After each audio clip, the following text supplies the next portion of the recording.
நம்மளுடைய வாழ்வில் ஒரு முக்கியமான ஒரு நேரத்தில் இருக்கிறோம், இல்லது ஒரு அபாயகரமான ஒரு ஒரு சூழ்நிலையில் இருக்கிறோம். எனக்கு கடவுளுடைய அருள் இப்போ கண்டிப்பாக தேவை, எனக்கு ஒரு தெளிவு தேவை, இல்லைன்னா ஒரு பாவத்துக்கு முற்றுப்புள்ளி வைக்கணும், என்னுடைய ஜெபம் கண்டிப்பாக இந்த இடத்துல கேட்கப்பட வேண்டும். இப்படி நம்ம பல விஷயங்களை நம்ம ட்ரை பண்ணியிருந்தாலும் எனக்கு இப்போ உடனடியாக கடவுளுடைய அருளும் இரக்கமும் என் மேலே என்னுடைய வாழ்வில் இந்த தருணத்தில் பொழியப்பட வேண்டும். ஏன்னா நான் ரொம்ப ஒரு க்ரூஷியலான ஒரு கிரிட்டிக்கலான ஒரு ஸ்டேஜில் இருக்கேன், ஒரு முக்கியமான ஒரு தருணத்தில் இருக்கிறேன் என்னோடய வாழ்வில் அப்படின்னு சொல்லி நம்ம நினச்சோம் அப்படின்னாக்க, கடவுளுடைய கண்கள் நம்ம பக்கம் திரும்ப வேண்டும் என்றால் நம்ம ஒரு 3 காரியங்களை இந்த வீடியோவில் நம்ம பார்க்க போகிறோம். இந்த 3 காரியங்களை நம்ம செஞ்சோம் அப்படின்னாக்க கடவுளுடைய அருளையும் அவருடைய இரக்கத்தையும் அவருடைய கண்களையும் நம் பக்கமாக நம்மளுடைய வாழ்வில் அந்த பர்டிகுலர் அந்த சூழ்நிலையில் நம்மளுடைய வாழ்வில் திரும்ப வைக்கிறதுக்கு உதவியாக இருக்கும்.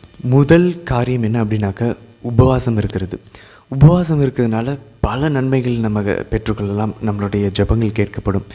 உதாரணத்துக்கு உபவாசம் இருப்பதனால நடக்கக்கூடிய ஒரு சில நன்மைகளை இப்போ நம்ம பார்க்கலாம். முதல் நன்மை என்ன அப்படின்னாக்க, உபவாசம் இருக்கும்போது சாத்தானை நாம் வெளியேற்றுகிறோம் நம்மளுடைய வாழ்விலிருந்து, நம்மளுடைய உடலிலிருந்து, நம்மளுடைய சிந்தையிலிருந்து, நம்மளுடைய ஆன்மாவிலிருந்து. அப்படின்னாக்கா நம்ம ஆண்டவர் நற்செய்தியில் சொல்லுகிற ஒரு சில தீயாவிகள் ஜெபத்தினாலும் உபவாசத்தினாலும் அன்று வெளியேறாது அப்படின்னு சொல்லி ஆண்டவர் நற்செய்தியில் கூறுகிறார். அப்போது சாத்தானை நம்மளுடைய வாழ்விலிருந்து விரட்டுவதற்கு உபவாசம் ரொம்ப முக்கியமாக இருக்குது. ரெண்டாவது, நம்மளுடைய பாவங்களுக்கு மன்னிப்பு நம்ம பெற்றுக்கொண்டோன்னாவே, கடவுள் நம்மளை மன்னிச்சிட்டானாவே நிறைய நம்மளோட வாழ்வில் இருக்கக்கூடிய தடைகள் நீங்கும். அப்போது கடவுளிடம் எப்படி நம்மளே நம்ம தாழ்த்தி கொள்வது, எப்படி கடவுளுடைய இரக்கத்தை பெற்று நம்ம செஞ்ச பாவத்துக்கு பரிகாரம் செய்கிறது, உபவாசம் ஒரு அழகான ஒரு வழியை நாம் பார்க்குறோம். இதை தான் நம்ம நினைவே மக்கள் 40 நாள் உபவாசம் இருந்தார்கள். அவருடைய பாவங்களுக்காக அவங்களே சாக்குடை உடுத்தி கொண்டு சாம்பலில் அவங்க மேலே பூசிக்கொண்டு அவங்க தாழ்த்தி கொண்டாங்க. கடவுளை அவர்களை மன்னித்தார்கள். அவர்கள் மேல் வரக்கூடிய தண்டனை நீங்கியது. அப்போது நம்மளோட வாழ்வில் நம்ம கடவுள் நம்மளை தண்டிக்கிறாரு, இல்லை நம்மளோட பாவத்தின் விளைவுகள் நம்ம சந்திச்சிட்ருக்கோம் நம்ம நினச்சோம் அப்படின்னாக்க, நாமவே முன் பரிகாரம் செய்து பாவத்திற்கு நம்ம மன்னிப்பு வேண்டி நம்மளுடைய உடலை வருத்தி கொள்ள ஆரம்பித்து கடவுளுக்கு நான் என்னோடய பாவத்துக்கு நான் மனம் வருந்துறேன் அப்படின்னு சொல்கிறத நம்ம உபவாசத்தின் வழியை நம்ம காட்ட ஆரம்பித்தோம் அப்படின்னா, நினைவே மக்களைப் போல் நம்மளோட வாழ்வில் இருக்கக்கூடிய தடைகள் நீங்கும், தண்டனைகள் குறைய ஆரம்பிக்கும். அதே போல் எஸ்ராவும் நம்ம பார்க்குறோம். பழைய ஏற்பாட்டில் எஸ்ரா இறைவாக்கினர் நாடு முழுவதையும் தாழ்த்தி கொள்ளும் விதமாக கடவுள் முன்பாக உபவாசம் இருக்க சொல்லி அவர் அழைக்கிறார். அதே போல் தானியேல் நம்ம பார்க்குறோம். ஆண்டவருடைய இரக்கத்தை பெறுவதற்காக அவர் உபவாசம் இருந்ததாக தானியேல் இறைவாக்கினரும் நம் பழைய ஏற்பாட்டில் பார்க்குறோம். மூன்றாவது பார்த்தோம் அப்படின்னாக்க, ஒரு சில பாவங்கள் நம் உடலை வருத்தி கொள்ளும்போது நம்மளுடைய வில் பவர் அதிகரிக்கும். நம்மளுடைய பலன், நம்ம ஒரு விஷயத்தை எதிர்த்து நிற்க நம்ம முடியாமல் ஒரு சில பாவங்களை நம்ம போராடி கொண்டிருக்கோம் அப்படின்னாக்க, உபவாசம் இருக்க ஆரம்பிக்கும் போது நம்மளுடைய அடிப்படை தேவையாக இருக்கக்கூடிய அந்த சாப்பாடை, அந்த பசியை நம்ம கட்டுப்படுத்த, அதை எதிர்த்து போராடுறதுக்கு அந்த ஒவ்வொரு செகண்டும் நம்ம ஃபாஸ்டிங் இருக்கும்போது நம்மளோட வயிறு எரியும், நமக்கு வலிக்கும், நம்மளுடைய சிந்தையெல்லாம் நம்மளோட உடம்பு மேலேயே போகும். அப்போது நம்ம சிந்தனையை திருப்பி ஜெபத்தின் பக்கம் திரும்பும்போது, இல்லை விவிலியம் வாசிக்க அதில் திரும்பும்போது, இல்லை ஒரு புனிதர்களுடைய புத்தகங்களை வாசிக்க திரும்பும்போது, இல்லை நம்ம நம்மளுடைய வேலையில் திரும்பும்போது, இப்படி நம்ம உபவாசம் இருக்கும்போது நம்மளோட உடம்பு நிறைய விஷயங்களை கேட்கும்போது, அது கிடையாது, நான் தரமாட்டேன்னு சொல்லி நம்ம அந்த யோசனைகள், அந்த ஏக்கங்களை நம்ம அதை எதிர்த்து போராடி அதை வெற்றி கொள்ள நம்ம பயிற்சி செய்யும்போது, உபவாசம் இருக்கும்போது ஒரு சில உடல் சார்ந்த பாவங்கள், ஒரு சில நிறைய இச்சைக்குரிய பாவங்கள், கோபங்கள், நிறைய பாவங்களுக்கு நம்மளுடைய உடல் தான் காரணமாக இருக்கிறது. அப்போ உடலின் தேவைகளை நம்ம கட்டுப்படுத்த உபவாசம் இருக்கும்போது நம்ம பயிற்சி எடுக்கிறோம். வேறு என்ன நடக்கும் ஃபாஸ்டிங்கில்? நம்ம லூக்கா நற்செய்தியில் இறைவாக்கினரான அண்ணாவில் நம்ம பார்க்குறோம். அண்ணா என்ன பண்ணுறாங்க, அவங்க ஆண்டவர் மெஸ்ஸியாவை பார்க்கணும் அப்படின்றதுக்காக உபவாசம் இருக்கிறாங்க. தூய ஆவியானவர் அவரை அழைத்து வருகிறார். அவங்க மெஸ்ஸியாவை பார்க்குறாங்க. தேவமாதா ஆண்டவர் இயேசுவை கோயிலில் காணிக்கையாக ஒப்பு கொடுக்கும்போது, அண்ணான்றவங்க, அந்த கைம்பெண், அந்த விதவை பெண், பல வருடங்களாக ஃபாஸ்டிங் இருந்தவங்க ஆண்டவரை கடைசியாக பார்த்தாங்க. அப்போ நம்ம உபவாசம் இருந்து ஆண்டவருடைய பிரசன்னத்தை நாம் பெற்றுக்கொள்ளலாம். ஆண்டவருடைய பிரசனை வாழ்க்கையில் இல்லை, ஏதோ ஸ்பிரிச்சுவல் டெசலேஷனில் போயிட்டுருக்கு, ஏதோ ஆன்மீக ஒரு வறட்சி இருக்குது, கடவுள் என் கூட இருக்கிற மாதிரி ஒரு ஃபீல் இல்லை அப்படின்னு சொல்லி நினச்சோன்னா, ஆண்டவருடைய பிரசன்னத்திற்காக ஆண்டவரை பார்க்கணும், ஆண்டவரை உணரணுன்றதுக்காக நம்ம அண்ணாவை போல் ஃபாஸ்டிங் இருக்கலாம். அதே போல் நம்ம தூய ஆவியானவருடைய குரலை கேட்க வேண்டும் என்றால் நம்ம உபவாசம் இருக்கலாம். அப்போஸ்தலர் பணியில் நம்ம வாசிக்கிறோம், அவர்கள் அந்த ஆதி கிறிஸ்தவர்கள் அப்போஸ்தலர்கள் ஒன்றாக சேர்ந்து அவங்க ஜெபித்து கொண்டிருக்கும்போது பர்னபாசையும் பவுலையும் எனக்காக தனியாக எடுத்து ஒதுக்கி வைங்க என்னுடைய பணிக்காக அப்படின்னு சொல்லி தூய ஆவியானவருடைய குரலை அவங்க உபவாசம் இருந்து ஜெபிக்கும் போது தான் கேட்குறாங்க. அப்போ நம்ம வாழ்வில் ஏதாவது ஒரு தெளிவு வேணும், நம்ம என்ன முடிவு எடுக்கிறதுன்னு நமக்கு தெரியல அப்படின்னாக்கா உடனடியாக உபவாசம் இருக்க ஆரம்பித்தோம் அப்படின்னா நம்ம தூய ஆவியானவருடைய குரலை கேட்கலாம். அதே போல் ஒரு முக்கியமான ஒரு காரியத்தை துவங்குவதற்கு முன்பாகவும் நம்ம உபவாசம் இருக்கலாம். உதாரணத்துக்கு ஆண்டவர் இயேசுவே நமக்கு முன்னுதாரணமாக 40 நாள் அவர் உபவாசம் இருக்கிறார்.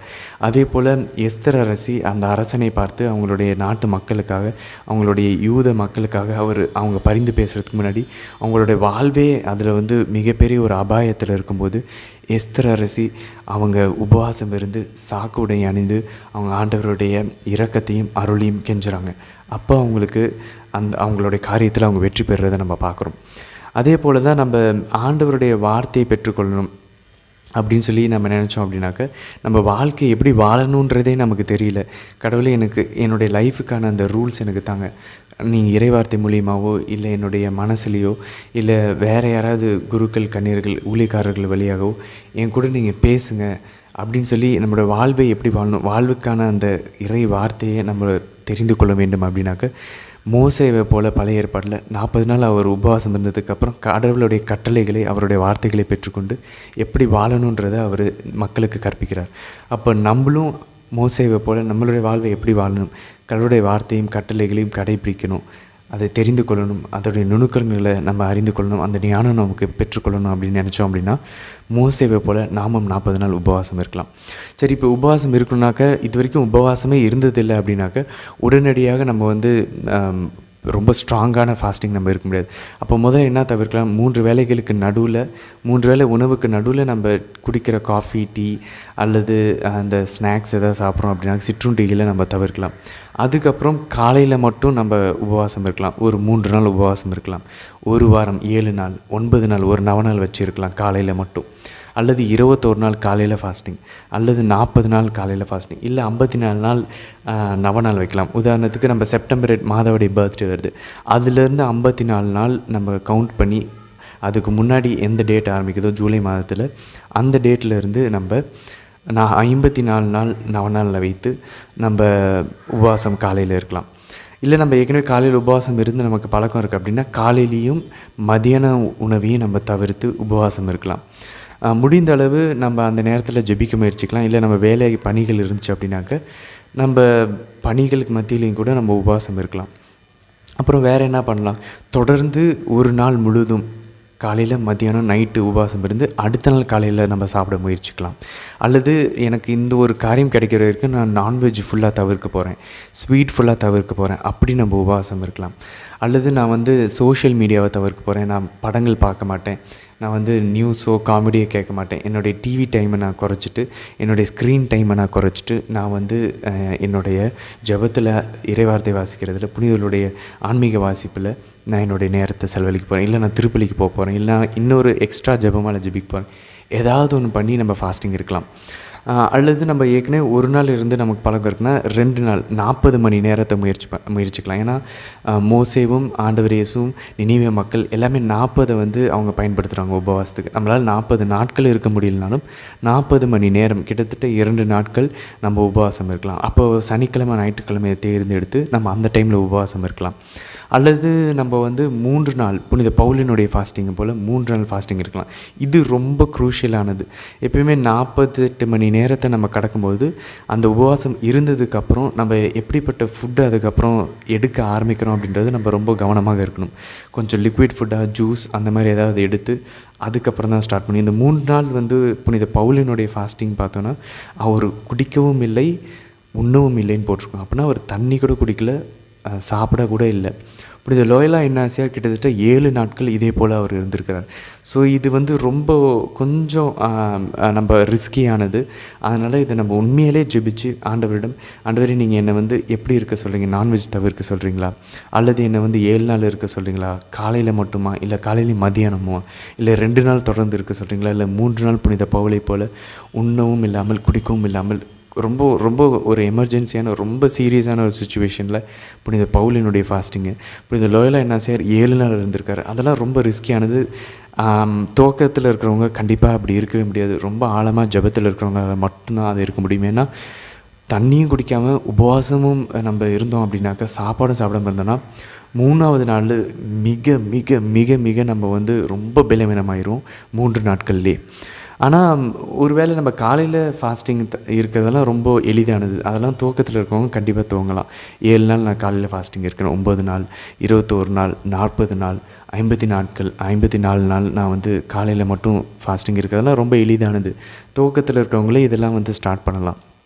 ஸோ நம்ம ஆண்டவருடைய பிரசன்னத்தில், நற்கருணை பிரசன்னத்தில் சென்று அமைதியாக ஒரு ஜெபமாலை ஜெபிச்சுட்டு, அதுக்கப்புறம் ஆண்டவரே நீங்கள் எதுக்கு அழைக்கிறீங்க அப்படின்னு சொல்லி ஜெபிச்சு முடிவெடுத்து, இந்த முதல் குறிப்பாகிய முதல் காரியமாகிய உபவாசத்தை நம்முடைய வாழ்வில் ஆண்டவருடைய இரக்கத்தையும் அருளையும் பெறுவதற்கு நாம் பயன்படுத்தலாம். 2வது ஒரு காரியம் என்ன அப்படின்னு சொல்லி பார்த்திங்கன்னா, ஏதாவது ஸ்பெஷல் டிவோஷன், ஏதாவது சிறப்பு பக்தி முயற்சிகளை நம்ம செய்ய ஆரம்பிக்கலாம்.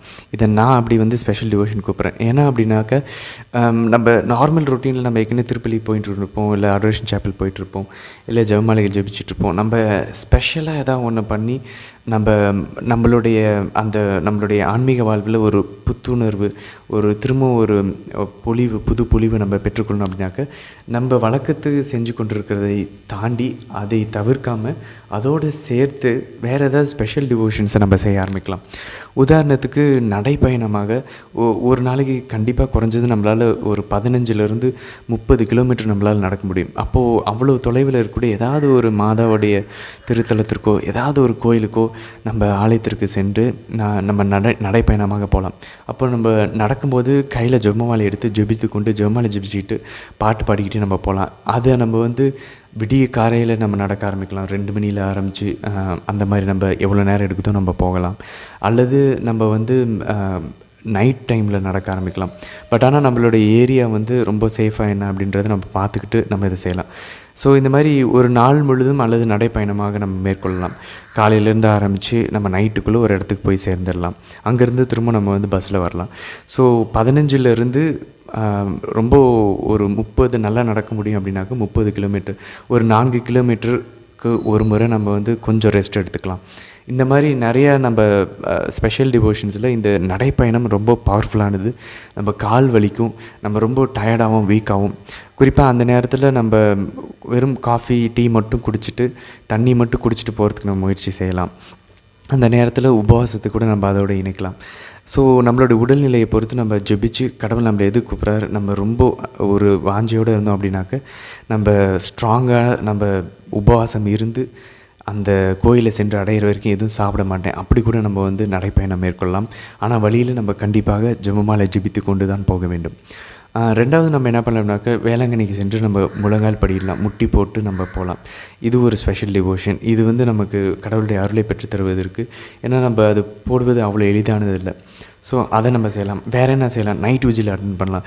ஏதாவது ரெட்ரீட் சென்டரில் நைட் விஜில் பண்ணுறாங்கன்னா நம்ம அங்கே சென்று அந்த இரவு கண்விழிப்பு ஜெபத்தில் நம்ம பங்கேற்கலாம். அப்படி இல்லை நம்மளுடைய வீட்டிலே நம்ம ஒருவேளை போகிறதுக்கு வாய்ப்பு இல்லை அப்படின்னாக்க, நம்ம வீட்டிலே நம்ம அறையிலே நம்ம தனியாக அந்த இரவு முழுதும் ஜெபிக்கலாம். 3 நாட்கள் நைட் விஜில் பண்ணலாம், இல்லை 2 நாள் நைட் விஜில் தொடர்ந்து பண்ணலாம். கடவுள் நம்மளை எவ்வளோ நாட்கள் அழைக்கிறாரோ அந்த இதை நம்ம ஜெபித்து கண்டுபிடிச்சி நம்ம அதை செய்யலாம்.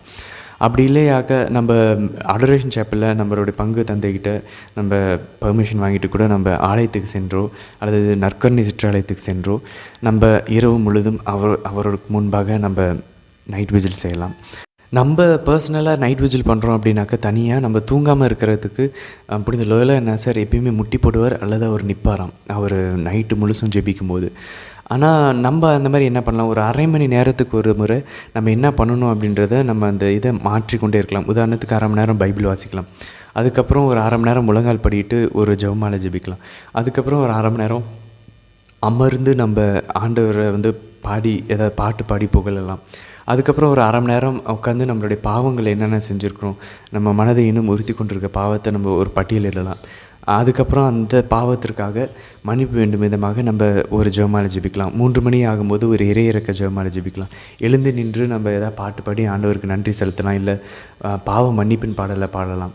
இப்படி நம்ம வந்து ஒன்று மாற்றி ஒன்று இல்லை ஏதாவது புனிதருடைய புத்தகங்களை வாசிக்கலாம். இப்படி நைட்டு முழுசும் அரை மணி நேரத்துக்கு ஒரு தடவை என்ன பண்ணுறோம் அப்படின்றத மாற்றிக்கொண்டே இருக்க வேண்டும். அப்போ தான் நம்ம தூக்கத்துக்கு நம்ம போக மாட்டோம். அடுத்தது பார்த்தோம் அப்படின்னாக்கா ஏதாவது உள்ளிருப்பு தியானங்களில் பங்கெடுக்கலாம். ஏதாவது ரெட்ரீட் சென்டரில் போய் 5 நாள் 3 நாள் உள்ளிருப்பு தியானங்கள், நான் தருமபுரி சோகத்தூர் அல்லது Elavur divine mercy retreat centre அல்லது நம்ம கேரளாவில் சாலக்குடியில் இருக்கக்கூடிய ரெட்ரீட் சென்டர், இந்த மாதிரி ஏதாச்சும் ரெட்ரீட் சென்டர்ஸ்க்கு போய் 5 நாள் உள்ளிருப்பு தியானங்கள். நான் ஒரு முக்கியமான ஒரு காரியத்தை என் வாழ்க்கையில் நான் துவங்க போகிறேன், ஒரு வேலையை நான் ஸ்டார்ட் பண்ண போகிறேன், ஒரு பயணத்தை ஸ்டார்ட் பண்ண போகிறேன், கல்யாணம் எனக்கு நான் பண்ண போகிறேன், ஏதாச்சும் ஒரு முக்கியமான வேலைகள், இல்லை எதாவது என்னுடைய குழந்தை பிறக்க போகிறது, இல்லை நான் ஒரு முக்கியமான ஆப்ரேஷனுக்கு போக போகிறேன், இப்படி ஏதாச்சும் முக்கியமான தருணங்கள் இருக்கும்போது உள்ளிருப்பு தியானங்களை போய் பங்கெடுத்துட்டு அதுக்கப்புறமா அந்த காரியத்தை நம்ம செய்கிறதுக்கு முயற்சி செய்யலாம். இல்லை ஒரு பாவத்துக்கு முற்றுப்புள்ளி வைக்க நம்ம முயற்சி செய்கிறோம் அப்படின்னாக்கா உள்ளிருப்பு தியானம் நமக்கு ஒரு பூஸ்ட் கொடுக்கறதுக்கு, ஆண்டவருடைய அந்த பிரசன்னத்தை, அவருடைய அபிஷேகத்தை கொடுக்கறதுக்கு மிகவே நமக்கு உதவியாக இருக்கும். இதை விட்டுட்டோம் அப்படின்னாக்கா நம்ம ஒரு நாள் முழுவதும் மேபி அடரேஷன் சாப்பில் ஸ்பெண்ட் பண்ணலாம். 7 மணி நேரம் நற்கருணை பிரசன்னத்தில் அமர்ந்து நம்ம ஜெபிக்கலாம். பகலாகட்டும் சரி, நைட்டாகட்டும் சரி, அல்லது 8 மணி நேரம் அல்லது 12 மணி நேரம் நான் நற்கருணை பிரசன்னத்தில் போய் உட்கார போகிறேன், ஆண்டவர்கிட்ட நான் இந்த விஷயத்தை கேட்க போகிறேன் அப்படின்னு சொல்லி தொடர்ந்து நற்கருணை சிற்றாலயத்தில் போய் நற்கருணை ஆண்டவர் பிரசன்னத்தில் 12 மணி நேரம், 8 மணி நேரம், 7 மணி நேரம், இல்லை 9 மணி நேரம் நம்ம ஜெபிச்சு கடவுள் எவ்வளோ மணி நேரம் நம்மளை கூப்பிடுறாரோ அத்தனை மணி நேரம் நம்ம நற்கருணை பிரசன்னத்தில் அமர்ந்து நம்ம ஜெபிக்கலாம். ஸோ இந்த மாதிரி ஸ்பெஷல் டிவோஷன்ஸ் ஆண்டவருடைய இரக்கத்தை உடனடியாக நம் பக்கம் திருப்பி கொண்டு வருவதற்கு, கடவுளுடைய அருளை நம்ம பெற்றுக்கொள்வதற்கு ஒரு வல்லமையான ஒரு ஆயுதமாக அமைகிறது. சரி, என்னுடைய சூழ்நிலைகள் நான் இந்த மாதிரி ஸ்பெஷல் டிவோஷன் என்னால் பண்ண முடியாது, எங்கேயும் என்னால் நடைப்பயணமாக போக முடியாது, வேளாங்கண்ணிக்கு போக முடியல, இல்லை என்னால் இந்த மாதிரி நிறைய நேரம் ஜெபத்தில் செலவழிக்க எனக்கு டைம் இல்லை, என்னுடைய சூழ்நிலை அப்படி இல்லை, இல்லை என்னால் ஒரு உள்ளிருப்பு தியானத்துக்கு போக முடியல, அப்படிப்பட்ட ஒரு சுச்சுவேஷன் இருந்தால் இன்னொரு ஸ்பெஷல் டிவோஷன் இருக்குது. The little way of saint Therese of Lisieux, குழந்தை தெரேசாமாளினுடைய எளிமையான சிறிய வழி. என்ன சிறிய வழி? சின்ன சின்ன காரியங்களையும் மிகுந்த அன்போட கடவுளுக்கு அர்ப்பணித்து தியாகங்களை செய்வது.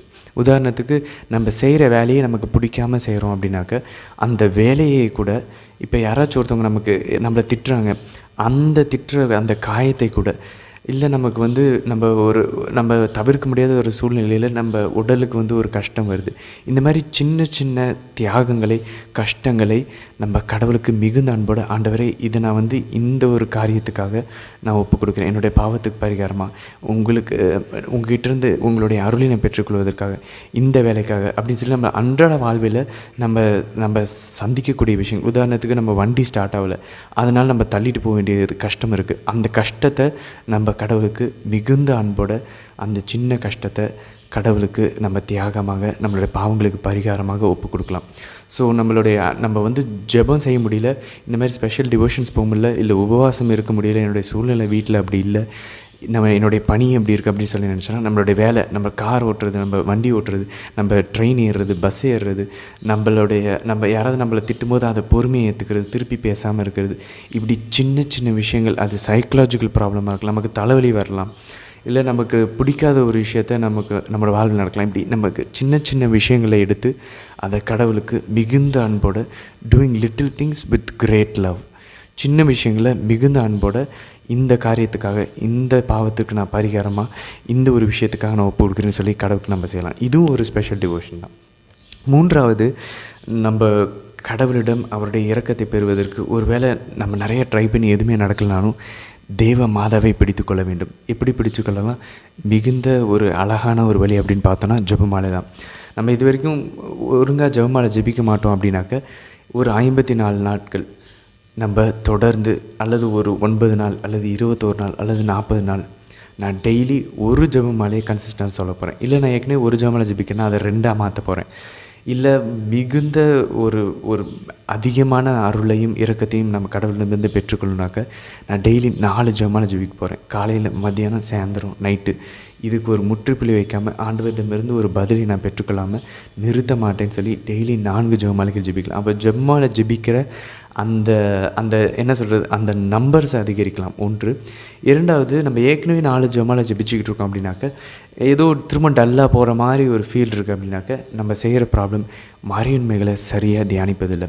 புனித அல்ஃபோன்சஸ் லெகரியார் கூறுகிறார், மென்டல் ப்ரேயர் பண்ணாமல், தியான வழி ஜெபம் செய்யாமல், மறையுண்மைகளை தியானிக்காமல் நம்ம ஜெபமாலை ஜெபித்தோம் அப்படின்னாக்க, மெடிடேஷன் பண்ணாமல், தியானம் பண்ணாமல் உங்களுடைய ஜெபங்கள் கேட்கப்படுவதற்கான வாய்ப்புகள் மிக மிக குறைவு அப்படின்னு சொல்லி புனித அல்ஃபோன்சஸ் லெகரியார் நம்ம திருச்சபையினுடைய மிகப்பெரிய பண்டிதர், திருச்சபையினுடைய முனைவராக இருக்கக்கூடிய டாக்டர் ஆஃப் த சர்ச்சாக இருக்கக்கூடிய புனிதர்களிலும் மிக உயர்ந்த புனிதராக இருக்கக்கூடிய புனித அல்ஃபோன்ஸ் என்கிறார் கூறுகிறார். அதே போல் தான் எல்லா புனிதர்களுமே கூறுகிறார்கள், புனிதர்கள் இன்று புனிதர்களாக இருக்கிறார்கள் அப்படின்னாக்க அதுக்கான ஒரே காரணம் அவங்க மென்டல் ப்ரேயர் பண்ணாங்க, தியான வழி ஜெபம் செய்தார்கள், தியானித்தார்கள். எப்படி மறையுண்மைகளை தியானிக்கிறது அதை பற்றி நம்ம ரொம்ப சுருக்கமாக பார்க்கணும் அப்படின்னாக்க, முதல்ல ஒரு ஆக்ட் ஆஃப் ஃபெய்த் பண்ணணும். நம்ம கடவுள் இருக்கிறார், கடவுளோட பிரசன்னத்தில் இருக்கிறார் அப்படின்றத நம்ம ஜெபமால ஜெபிக்க ஆரம்பிக்கிறதுக்கு முன்னாடி அமைதியாக ஒரு 2 நிமிடம் மாதாவுடைய பிரசன்னத்தை உணரணும். மாதா என்னை பார்த்துட்ருக்காங்க, ஆண்டவர் என்னை பார்த்துட்ருக்காரு, என்னை சுற்றி வானதூதர்கள் இருக்காங்க, புனித மிக்கேல் தூதர், என்னுடைய காவல் தூதர், தந்தையாம் இறைவனுடைய வலது புறத்தில் ஆண்டவர் இயேசு அமர்ந்திருக்கிறார். இப்படி ஏதாவது ஒன்று ஆண்டவருடைய பிரசன்னத்தை நம்ம உணர, அவர் இருக்கிறாங்க, இவங்க எல்லாரும் என்னை பார்த்துட்ருக்காங்க, மொத்த விண்ணகமும் என்னை பார்த்து கொண்டு இருக்கிறது அப்படின்ற அந்த ஒரு விசுவாசத்தினுடைய ஒரு செயல்பாட்டை நாம் செய்ய வேண்டும், ஆக்ட் ஆஃப் ஃபெய்த். அதுக்கப்புறம் 2வது பார்த்தோம் அப்படின்னாக்கா, நம்ம எந்த மறையுண்மையை தியானிக்கிறோமோ, அருள் நிறைந்த மரியை ஜெபத்தை வாயில் ஜெபிக்கும்போது நம்ம சிந்தையில் நம்ம எந்த மறையுண்மையை தியானிக்கிறோமோ, ரொம்ப உதாரணத்துக்கு ஆண்டவர் முள்முடி தரிக்கப்பட்டு அவருடைய தலையில் முள்முடி சூட்டப்பட்டதை நம்ம தியானிக்கிறோம் அப்படின்னாக்க, ரொம்ப கிட்ட நெருங்கி போய் நம்மளால் முடிஞ்ச எல்லா பவரையும் பயன்படுத்தி அதை இமேஜின் பண்ண ஆரம்பிக்கணும். இந்த உலகத்தில் நம்ம வேறு எதுவுமே நம்மளை சுற்றி இல்லை, அவர் மட்டும் நம்ம முன்னாடி இருக்கிறார். அப்படி நம்ம இமேஜின் பண்ணணும். நம்மளுடைய எல்லா கற்பனை திறனையும் பயன்படுத்தி அவருடைய பிரசன்னத்தில் அவரை பார்த்து கொண்டே நம்ம வாயில் அருள் இந்த மாதிரியே ஜெபிக்கலாம்.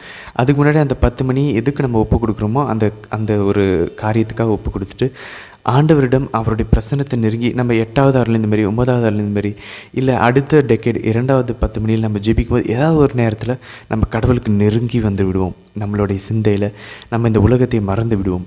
அந்த டைமில் கடவுள்கிட்ட நம்ம செய்ய வேண்டியது 3வது ஸ்டெப். ஃபஸ்ட் நம்ம விசுவாசத்தை நம்ம அறிக்கையிடும் விதமாக நம்ம அவருடைய பிரசன்னத்தில் நம்மை வைத்து அவருடைய பிரசன்னத்தை உணரணும். 2வது நம்ம கற்பனை செய்து இமேஜினேஷனில் ஆண்டவரை நம்ம பார்க்க முயற்சிக்கணும். அந்த மறையுண்மையை நம்ம தியானித்து அந்த இடத்துல இருப்பதை போல் நம்ம கற்பனை செய்து கொண்டு நம்ம பார்க்க, நம்ம மனக்கண்களின் வழியாக, நம்மளுடைய கற்பனை திறன் வழியாக ஆண்டவரையும் மாதாவையும் அந்த மறையுண்மையும் நம்ம தியானிக்கணும். 2வது. 3வது நம்ம அவருடைய பிரசன்னத்தை அவர்கிட்ட நம்ம நல்லா ஒரு ஸ்டேஜில் 3வது 10 மணியில் இல்லை 4வது 10 மணியில் அவருடைய பிரசன்னத்தை நல்லா உணர்கிறோம், அவர்கிட்ட நெருங்கிட்டோம் நம்மளுடைய கற்பனையில் அப்படின்னு சொல்லி நம்ம நினைக்கும் போது நம்ம தியானத்தில் அவர்கிட்ட நெருங்கினதுக்கப்புறம் 3வது செய்ய வேண்டிய விஷயம் அவர்கிட்ட பேச ஆரம்பிக்கணும். அருளிந்த மாதிரியை ஜெபிச்சுக்கிட்டு இருக்கும்போதே சிந்தையில் அவர்கிட்ட பேசலாம். அவர்கிட்ட, ஆண்டவரே எனக்கு இந்த பிரச்சனை, எனக்கு இது வேணும், நான் இதுக்காக நான் உங்கள்கிட்ட மன்னிப்பு கேட்குறேன், எனக்கு ஒரு தெளிவு தாங்கன்னு சொல்லி நம்ம பேச ஆரம்பிக்கலாம். பேசிட்டு நம்ம ஜெபமாலை ஜெபிச்சு முடிச்சதுக்கப்புறம் இல்லை அந்த டெக்கேடை முடிச்சதுக்கப்புறம் இல்லை ஆண்டவர் நம்மக்கிட்ட திரும்ப பேசுவார். 4வது ஸ்டெப், ஆண்டவர் நம்மக்கிட்ட திரும்ப ஏதாவது சொல்லுவார், ஏதாவது ஒரு இம்ப்ரெஷன் நம்மளுடைய மனசில் ஒரு தாக்கத்தை கொடுப்பார். அவர் கொடுக்குறாரு அப்படின்னாக்க நம்ம இமேஜின் பண்ணுறதுக்கும் அவர் கொடுக்கறதுக்கும் இருக்க வித்தியாசம். அவர் ஏதாவது பேசினார்னா கவலைப்படாதன்னு சொன்னார்னா நம்ம மனசில் ஒரு தைரியம் வரும். அப்படின்னா அவர் நம்மக்கிட்ட பேசினார்னு அர்த்தம். மனதில் ஒரு தாக்கத்தை ஏற்படுத்தும். சரி, இது இனி எனக்கு வேண்டாம் இந்த பாவம் அப்படின்னு ஒரு உந்துதலை கொடுப்பாரு. அப்படின்னா அவர் செயல்பட்டிருக்காரு. அவருடைய சைட்லேருந்து, மாதாவுடைய சைட்லேருந்து, விண்ணகத்துலேருந்து நமக்கு ஒரு உந்துதல் கொடுக்கப்பட்டிருக்கிறது அப்படின்றத நம்ம தெரிந்து கொள்ளலாம். அப்போது தியான நிலையில் நம்ம அந்த மென்டல் ப்ரேயருக்குள்ளே போய் மறையுண்மைகளை தியானித்து கொண்டிருக்கும்போது அந்த மறையுண்மையில் கெத்செமனி தோட்டத்தில் நாசரேத்து ஊரில் அந்த மாதாவுடைய வீட்டில் மாதாவை சந்திக்க போகிறோம் அப்படின்னாக்க, கபிரியேல் வானதூதர் சந்தித்த அதே நிகழ்வில் நம்ம மாதாவை சந்திக்க போகிறோம். அப்போது இறை வார்த்தையினுடைய அந்த நிகழ்வுகளுக்குள்ளே நம்ம நுழையும் போது தூய ஆவினவருடைய பிரசன்னத்தை நம்மளால் உணர முடியும். தூய ஆவினவர் அங்கே செயல்பட ஆரம்பிப்பார். அப்போது நம்ம தியான நிலை ஜெபத்தில் செல்வதற்கு நமக்கு உதவியாக இருக்கும். அந்த இடத்துல ஆண்டவருடைய பிரசனமும் மாதாவுடைய கண்களும் நம்மை பார்த்து கொண்டிருக்கும். அப்போ நம்ம கேட்க வேண்டிய விஷயங்களை நம்ம கேட்கலாம். ஸோ நம்ம ஜெபமாலையினுடைய அந்த எண்ணிக்கைகளை அதிகரிக்கணும். அதே நேரத்தில் ஏற்கனவே நம்ம அதிகரித்து முடிஞ்சளவு மேக்ஸிமம் நம்ம சொல்லிகிட்ருக்கோம் அப்படின்னாக்க, அப்போது நம்ம சொல்லக்கூடிய ஜெபமாலையினுடைய விதத்தை நம்ம மாற்றலாம். ஆசையாக போய் முழங்கால் படிக்கிட்டு இன்றைக்கி நான் ஆண்டவரோட பேச போகிறேன், ஜெபமாலையை மறையுண்மைகளினுடைய அந்த நிகழ்வுகளுக்குள்ளே போய் 2000 வருஷத்துக்கு முன்னாடி ஆண்டவருடைய வாழ்வுக்குள்ளே நான் போகிறேன், போய் அவரோட பேச போகிறேன் அப்படின்ற அந்த ஆசையோட சரியாக மறையுண்மைகளை தியானித்து நம்ம ஜெபமாலை ஜெபிக்க ஆரம்பிக்கலாம். ஸோ ஜெபமாலையினுடைய எண்ணிக்கை அதிகரிக்கும். ஜெபமாலையினுடைய அந்த ஜெபிக்கிற முறையை நாம் மாற்றி அமைக்கப் போகிறோம். அதை இன்னும் சரியாக நன்றாக சிறந்த விதமாக நம்ம ஜெபிக்க முயற்சி செய்ய போகிறோம். இந்த 3 விஷயங்கள் தான் நம்ம ஆண்டவருடைய இரக்கத்தை பெறுவதற்கான ஒரு வல்லமையான ஒரு வழியாக அமைகிறது. ஸோ ஃபஸ்ட்டு வந்து உபவாசம் இருப்பது. இந்த சேனலே உபவாசம் இருப்பதனுடைய அந்த பெனிஃபிட்ஸ், அதனுடைய நன்மைகளை பற்றி இன்னும் விரிவாக ஒரு வீடியோ இருக்கிறது. அதுக்கான லிங்க்கை இந்த வீடியோட டிஸ்கிரிப்ஷனில் கொடுத்துருக்குறோம். அதே போல் சிறப்பு பக்தி முயற்சிகள், பாத யாத்திரை செல்வது, இல்லை நற்கருணை சிற்றாலயத்துக்கு செல்வது, அடோரேஷன் செய்வது, இதெல்லாம் எப்படி செய்யலாம் அப்படின்றதை பற்றி தெரிந்து கொள்வதற்கு நமக்கு உதவியாக இருப்பதற்கான ஒரு வீடியோவும் இந்த வீடியோட டிஸ்கிரிப்ஷனில் கொடுத்துருக்கோம். அதே போல் மென்டல் ப்ரேயர், அதை எப்படி பண்ணணும் அப்படின்றத ரொம்ப விலாவரியாக புனிதர்களுடைய வழியில், புனிதர்கள் எப்படி தியான வழி ஜெபம் செய்வார்கள், புனிதர்கள் எப்படி ஜெபமாலை ஜெபிப்பார்கள், அந்த மெடிடேஷன் எப்படி பண்ணணும் அப்படின்றத பற்றின விவரத்தை தெரிந்து கொள்வதற்கான அந்த வீடியோவான லிங்க்கும் இந்த வீடியோட டிஸ்கிரிப்ஷனில் கொடுத்துருக்கோம். அதை பார்த்து நம்ம சரியான முறையில் இந்த 3 விஷயங்களையும், உபவாசம், ஸ்பெஷல் டிவோஷன், ஜெபமாலை ஜெபித்து நம்ம ஆன்மீக தோய்வில் போய் கொண்டிருக்கிறோம், இல்லை ஒரு வறண்ட ஒரு சூழ்நிலை, ஒரு அபாயகரமான சூழ்நிலை, ஒரு முக்கியமான தருணத்தில் இருக்கும்போது இந்த 3 விஷயங்களை செய்து கடவுளுடைய இரக்கத்தையும் அருளையும் அவருடைய கண்களையும் நம் பக்கம் திருப்ப நாம் முயற்சிப்போம். ஆமேன்.